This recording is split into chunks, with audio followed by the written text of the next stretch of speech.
So about 2 years ago, I went and did a school visit and I met with 120 7 to 11-year-olds and I held up a sat-nav and I said, "What's this?" And they all knew what it was. I said, "What's that got to do with space?" Do you want to take a guess how many of those 7 to 11-year-olds knew what a sat-nav had to do with space? 10%. 4 of them.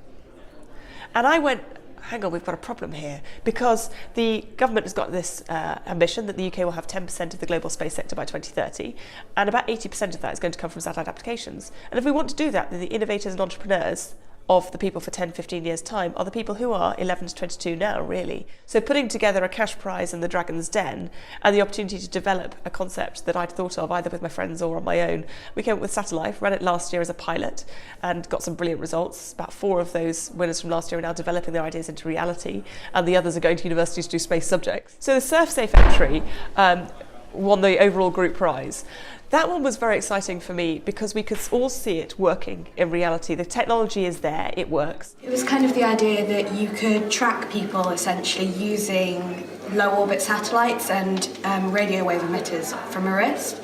And the smallness of the technology allowed it to be adaptable to use in, say, wetsuit implants or dog chips. We decided earlier we could expand to using pets and tracking pets with it, just to help people in the sea in case they get into dangerous areas. With the other entry, which is all about illness tracking and identifying how illness is flowing.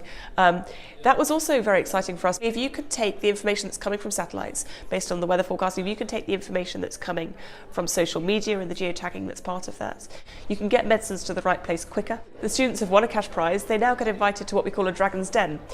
At the Dragon's Den, they'll meet 6 or 7 people from across the space sector, including an intellectual property lawyer, data scientists, people from applications companies, people from the European Space Agency, the Satellite Applications Catapult, and they'll present their ideas and they have the chance to win prizes that money can't buy.